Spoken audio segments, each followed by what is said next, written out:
Nós estamos indo para mais uma sessão exclusiva do Pick of the Week. Os pacientes com IGLT apresentam 2 a 5 vezes mais risco de doença cardiovascular. Essa sessão exclusiva do canal de atualizações científicas e tratamentos diários de evidências. Nos sigam nas redes sociais, né? Deixem seus comentários para que a gente possa ir construir esse conhecimento de forma comum. Nós estamos indo para mais uma sessão do Pick of the Week. Já estamos indo para o episódio de número 21. Essa é uma sessão exclusiva do canal do Primeiro Respira, do YouTube, que tem como intenção promover a atualização científica e promover o embasamento para as condutas guiadas por evidências na reabilitação cardiopulmonar. A escolha da semana, o artigo da semana, é um ensaio clínico randomizado com uma intervenção de autogerenciamento da atividade física baseada numa página da internet em pacientes com doença pulmonar obstrutiva crônica. Esse é um estudo que foi desenvolvido, um ensaio clínico que foi desenvolvido nos Estados Unidos da América e foi feito por 2 centros, um centro localizado em Boston e um segundo centro localizado na cidade de Birmingham. Ele foi publicado no European Respiratory Journal, agora em junho de 2021. Qual é o racional, então, para desenvolvimento deste trabalho? Primeiro que os pacientes com doença pulmonar obstrutiva crônica apresentam altas taxas de mortalidade, alta morbidade e também altos custos para o sistema de saúde dos países. Outra questão importante é que a capacidade ao exercício está muito reduzida e isso afeta a atividade física e a qualidade de vida desses pacientes também. E que a necessidade de programas de autogerenciamento para aumentar a prática de atividade física pode ser um aspecto importante e por isso eles devem ser estimulados para essa população, para os pacientes com doença pulmonar obstrutiva crônica. Portanto, os objetivos desse trabalho foram de testar a hipótese de que a intervenção para autogerenciamento da atividade física por meio de uma plataforma da web melhora a capacidade ao exercício, a qualidade de vida, a dispneia e a atividade física e também a ocorrência de exacerbações quando comparados com sujeitos controles. O método utilizado, então, como eu comentei para vocês, este é um ensaio clínico randomizado, onde os pacientes com doença pulmonar obstrutiva crônica foram divididos em 2 grupos. Um grupo que foi controle e um grupo que sofreu a intervenção baseada na página da internet.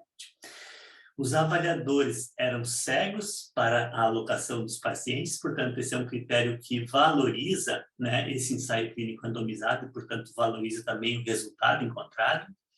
O grupo de intervenção foi orientado a aumentar a sua atividade de caminhada, ou seja, o número de passos diários, né, no período de semana a semana. E isso foi registrado pelo uso de acelerômetros que faziam, então, a contagem de passos diários desses pacientes do grupo intervenção. As avaliações foram feitas em 3 momentos, então nós temos uma avaliação no período basal, antes da entrada do estudo, nos 3 meses de segmento e nos 6 meses de segmento. Nessas avaliações foram avaliados, então, o desfecho primário, que é a distância percorrida no teste de caminhada de 6 minutos, e também os desfechos secundários que têm relação com educação para a doença, aspectos sociais relacionados à doença pulmonar obstrutiva crônica, número de exacerbações, nível de dispneia desses pacientes. E a análise estatística desse trabalho foi feita por intenção de tratar também. Então, todos os pacientes que foram alocados no estudo no início foram também considerados na avaliação final. Essa aqui é uma imagem que mostra, então, como que os pacientes enxergavam a página da internet que servia de incentivo para eles realizarem a atividade física, ou seja, aumentar o número de passos diários ou semanais. Então, aqui estava primeiro mostrando qual era a tendência, né? Qual era o objetivo, né, dos passos a serem encaminhados em cada semana. Então, aqui, por exemplo, nesse caso aqui, o objetivo era atingir 2.900 passos por dia naquela semana, considerando todos os dias daquela semana, os dias úteis. Então, aqui está mostrando no gráfico, né, o valor de 2.900 passos, que era o que ele tinha que atingir. E aqui está mostrando os passos que ele deu em cada um dos diferentes dias que foram considerados naquela semana. Então, esse era o principal objetivo do trabalho, era servir de estímulo para que os pacientes atingissem as suas metas com relação ao número de passos diários naquele período daquela semana. Outra questão que era importante, que também fazia parte desse programa de autogerenciamento, era dicas de educação sobre a doença, sobre o DPOC, e também mensagens motivacionais para que os pacientes se engajassem, né, em aumentar o número de passos diários. E também eles apresentavam fóruns de discussão sobre a doença entre os pacientes, entre os participantes, né, do estudo, entre os participantes do grupo intervenção. Então, essa aqui era o acesso, era a imagem da internet que os pacientes tinham na sua casa para motivar, né, o engajamento deles na atividade, na intervenção. Essa figura número 1 mostra, então, o organograma do estudo. Então, como eu disse, foram incluídos pacientes do grupo de Boston e do grupo de Birmingham. Aqui, então, mostrando que 204 pacientes foram consultados para participação no estudo. A partir dessa consulta, alguns foram excluídos por não cumprirem os critérios de inclusão e não concordarem em participar do estudo. Então, foram randomizados 153 pacientes, 108 de Boston e 45 de Birmingham. O cálculo amostral que foi feito, com base na distância percorrida do teste de caminhada, foi, então, de 55 pacientes por grupo. Considerando algumas perdas, eles, então, alocaram 75 pacientes no grupo intervenção e 78 pacientes no grupo controle de DPOC, divididos, então, nos dois centros, Boston e Birmingham.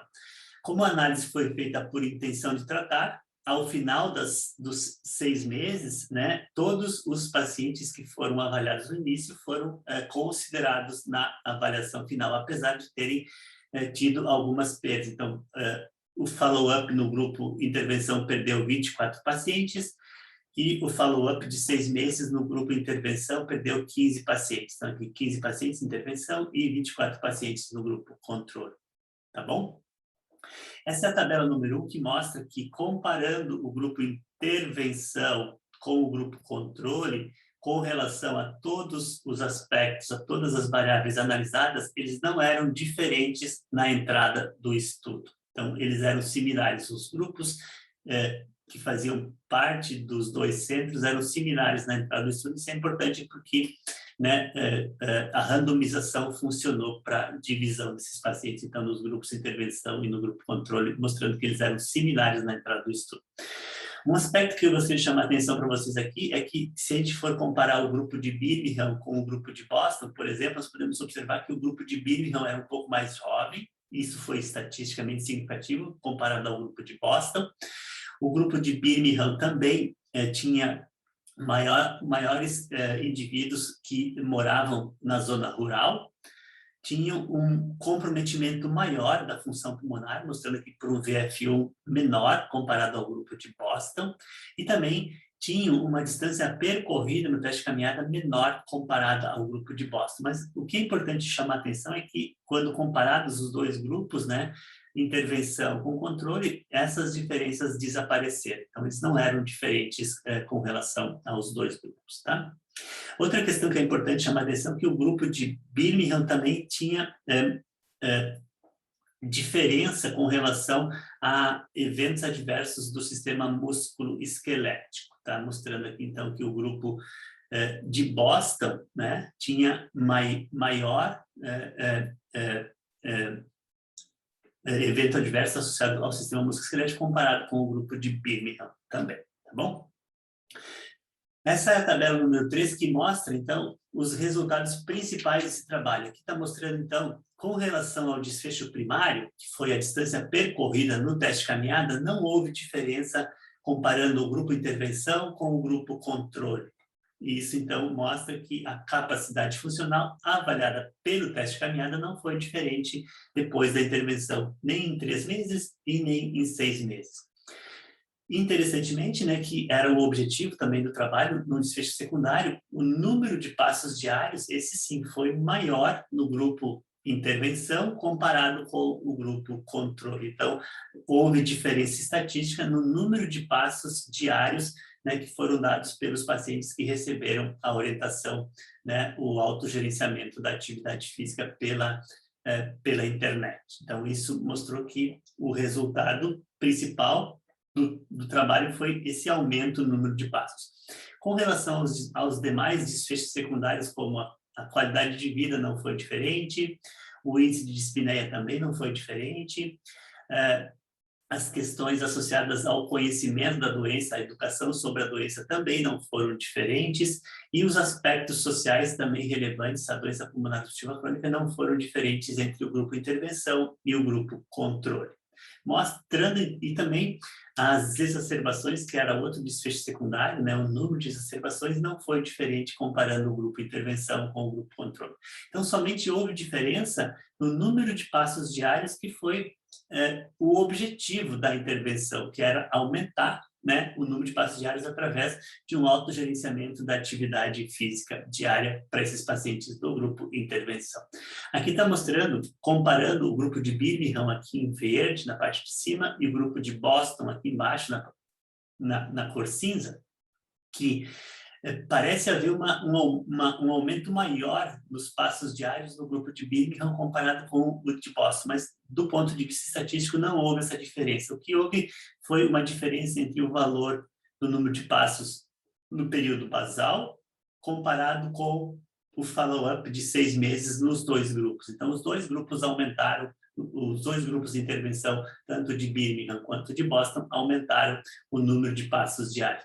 Essa tendência a ser maior o número de passos no grupo de Birmingham provavelmente eram porque os pacientes de Birmingham eram mais graves, então eles poderiam melhorar mais, né, quando orientados, eles tinham um VFU menor, eles tinham um comprometimento maior da função pulmonar, eles tinham menos comprometimento músculo-esquelético. Então, pode ser que isso represente essa tendência ao grupo de Birmingham dar mais passos, né, a cada dia comparado com o grupo de Boston. Mas, de novo, reforçando, entre eles não houve diferença só comparando o período basal com o follow-up de 6 meses. Então, os autores podem concluir, com base nesse trabalho, que uma intervenção de autogerenciamento baseada na internet, ou com base na internet, não aumenta a capacidade ao exercício, mas melhora a atividade física baseada na contagem do número de passos diários nos pacientes com DPOC em 6 meses de segmento desses pacientes. E eles também concluem ou sugerem que modificações na intervenção são necessárias para otimizar o engajamento com outros componentes. Por exemplo, né, na intervenção que eles fizeram, o único objetivo era aumentar o número de passos diários. Eles não tinham, nessa intervenção, como objetivo, por exemplo, aumentar o treino aeróbio, ou aumentar a capacidade aeróbia, ou aumentar o treino de força. Então, eles focaram a intervenção no número de passos diários e foi o que eles obtiveram como resultado. Então, a melhora somente no número de passos diários desses pacientes. Esse é o principal resultado, então, encontrado nesse trabalho e o desfecho secundário que foi avaliado nesse estudo, nesse trabalho, por esses autores. Se vocês estiverem gostando dos nossos conteúdos, por favor, nos sigam, né, no canal do YouTube, né, acompanhem os nossos conteúdos lá no canal do YouTube do Primeiro Respira. Nós também temos uma conta no Twitter do Primeiro Respira, que nós publicamos semanalmente as ações do Primeiro Respira, um grupo do Telegram, que se vocês puderem também se juntem, nós temos o link para se associar ao grupo do Telegram na nossa bio, e, né, se tiverem dúvidas, nos enviem mensagem por e-mail e nos acompanhem, então, no Instagram, através do grupo inspire.fisio ou através do Instagram do Pedalar. Muito obrigado.